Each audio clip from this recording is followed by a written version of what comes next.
نن د پښتنو په ډوډیو غټ شوی مولا خو پنجاب د پاره کار کوي. په یو پروګرام کې چې د خلکو سوالونه او د جوابونه څوک ورنه پوښتنه کوي چې افغانان دا وایي چې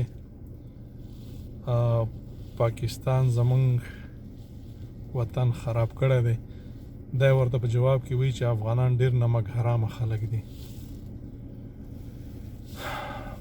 ما ته زه خواشینی په دې باندې نه یم چې دی وایي چې افغانان نمک حرام دي. زه خواشینی په دې یم چې ولې چې زما د مولایانو سره مینه ده او کله کله بیا ما ته خلک وایي چې ته مولایانو پسې خبرې کوې. زه ورته یم زه مولایانو پسې خبرې نه کوم. زه د مولایانو په کتارونو کې هغه د مولایانو په ډلو کې هغه مولایان چې د مولایانو مخ توري د مولایانو په سپینې جامې باندې داغ لګي د هغو خلاف یم او بیا چې خو مولایانو ته هم ځینې وخت کې وایم زه مولایانو تاسو خو دا پېژنئ چې په دې خپل ټولي کې د غله ډاکوان منافقین نوکران خو پېژنئ نو تاسو یې ولې پرېږدئ.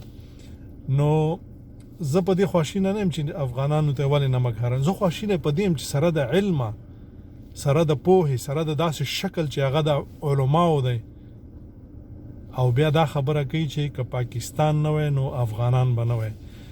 ته دومره بې علمه یې، ته دومره ناپوهه یې. هماغه د چنډخې رورې چا چې درته څه ښودلي دي هماغه د زده کړي، نور د پاکستان د تاریخ نه خبر نه یې، د افغان د تاریخ نه خبر نه یې او دا خبرې کوئ. عزیزانو داسې مولانو پسې مونځ مه کوئ، داسې مولانو ته مه کښېنئ، داسې مولانو خبرې مه اورئ ځکه چې دوی بې علمه دي. دوی د ځان نه دي خبر.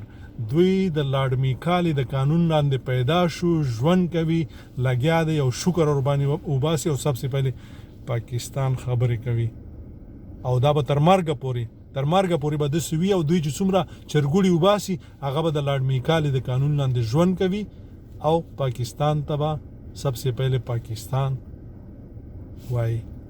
السلام علیکم ورحمت الله وبرکاته. که افغانان ستاسو په څیر وای نن به په افغانستان کې اسلامي نظام نه وای.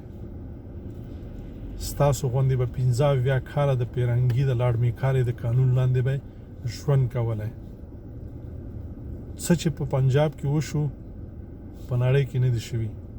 څومره علماء کرام، څومره مفتیان، څومره تبلیغیان، څومره علما، څومره قاریان چې په پاکستان کې دي په نړۍ کې نشته، لیکن ایمان پکې نشته. دا ځکه چې د کفر د قانون لاندې ژوند کوي. شرم وکړئ، لعنت ته په تاسو وي.